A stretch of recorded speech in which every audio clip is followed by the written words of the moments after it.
Iran के दक्षिणी तट पर स्थित बुशहेर परमाणु ऊर्जा संयंत्र पर एक बार फिर हुए अमेरिकी इजरायली हमले ने इस जंग को एक बेहद खतरनाक मोड़ पर ला खड़ा किया है। एक महीने में इस न्यूक्लियर प्लांट पर यह चौथा हमला है। पहले इस युद्ध ने वैश्विक स्तर पर तेल और गैस की सप्लाई को प्रभावित किया है, लेकिन अब सबसे बड़ा डर एक संभावित परमाणु हादसे का है जो सीमाओं को नहीं मानता। खाड़ी देशों तक असर होगा, इसमें तेहरान ही नहीं जीसीसी भी प्रभावित होगा। अगर इस पूरे घटनाक्रम को समझें तो हाल ही में एक projectile Bushehr nuclear power plant के बेहद करीब आकर गिरा, जिससे वहां तैनात एक सुरक्षा कर्मी की मौत हो गई और आसपास की इमारत को नुकसान पहुंचा। इंटरनेशनल एटॉमिक एनर्जी एजेंसी भी इस घटना की पुष्टि करती है कि इसे बेहद गंभीर बताती है। हालांकि राहत की बात यह रही है कि न्यूक्लियर रिएक्टर को कोई सीधा नुकसान नहीं पहुंचा और रेडिएशन लीक जैसी स्थिति सामने नहीं आई, लेकिन खतरा पूरी तरह टला नहीं है। यह हमला कोई पहली घटना नहीं है, बल्कि पिछले कुछ दिनों में इस प्लांट के आसपास कई बार हमले हो चुके हैं, जिससे यह इलाका अब एक हाई रिस्क जोन बन चुका है। बुशहेर प्लांट के पास बड़ा हमला, एक सुरक्षा कर्मी की मौत हुई, इमारत को भी नुकसान पहुंचा, रेडिएशन खतरे की बड़ी आशंका। यह समझना जरूरी है कि बुशहेर न्यूक्लियर पावर प्लांट ईरान का सबसे अहम और सक्रिय न्यूक्लियर पावर प्लांट है, जो देश की ऊर्जा जरूरतों का एक हिस्सा पूरा करता है। ऐसे में इस तरह के पास हमले होना सिर्फ एक सैन्य घटना नहीं, बल्कि एक वैश्विक चिंता का विषय बन जाता है।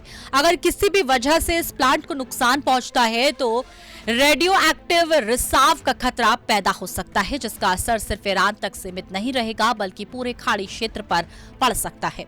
इसी वजह से अंतर्राष्ट्रीय एजेंसियां लगातार चेतावनी दे रही हैं कि न्यूक्लियर साइट्स को टारगेट करना बेहद खतरनाक हो सकता है। ईरान ने इस हमले को लेकर कड़ी प्रतिक्रिया दी है और सीधे तौर पर अमेरिका और इजराइल पर आरोप लगाया है। ईरान के विदेश मंत्री ने कहा है कि इस तरह के हमले क्षेत्र को न्यूक्लियर आपदा की तरफ धकेल सकते हैं। साथ ही ईरान ने संयुक्त राष्ट्र तक ये मुद्दा उठाया है और कहा है कि अगर ऐसे हमले जारी रहे तो इसका परिणाम बहुत गंभीर हो सकता है। इस बयान से साफ है कि अब यह मामला सिर्फ दो देशों के बीच नहीं रहा, बल्कि अंतर्राष्ट्रीय स्तर पर बड़ा मुद्दा बन चुका है। अमेरिका इजराइल पर सीधे आरोप लगे, न्यूक्लियर खतरे की चेतावनी, संयुक्त राष्ट्र तक मामला पहुंचाया, क्षेत्र में तनाव और बढ़ा। इस पूरे घटनाक्रम के बीच रूस ने भी बड़ा कदम उठाया है और अपने कई कर्मचारियों को बुशहेर न्यूक्लियर पावर प्लांट से निकालना शुरू कर दिया है। ये कदम इस बात का संकेत है कि स्थिति को लेकर गंभीर चिंता है और हालात वर्स्ट केस सिनेरियो की तरफ बढ़ सकते हैं। रूस की यह कार्रवाई बताती है कि जमीन पर हालात कितने संवेदनशील हो चुके हैं और किसी भी समय स्थिति और बिगड़ सकती है। मिडिल ईस्ट में पहले से जारी जंग के बीच इस तरह के हमले तेल सप्लाई और वैश्विक अर्थव्यवस्था पर भी असर डाल सकते हैं, क्योंकि ये इलाका दुनिया की ऊर्जा सप्लाई का केंद्र माना जाता है। यहाँ किसी भी तरह की अस्थिरता सीधे अंतर्राष्ट्रीय बाजार को प्रभावित करती है। ऐसे में न्यूक्लियर साइट पर हमला सिर्फ सुरक्षा का नहीं, बल्कि आर्थिक संकट का भी संकेत बन सकता है। फिलहाल स्थिति बेहद नाजुक बनी हुई है, जहाँ एक तरफ सैन्य कार्रवाई जारी है और दूसरी तरफ न्यूक्लियर खतरे को लेकर चिंता बढ़ती जा रही है।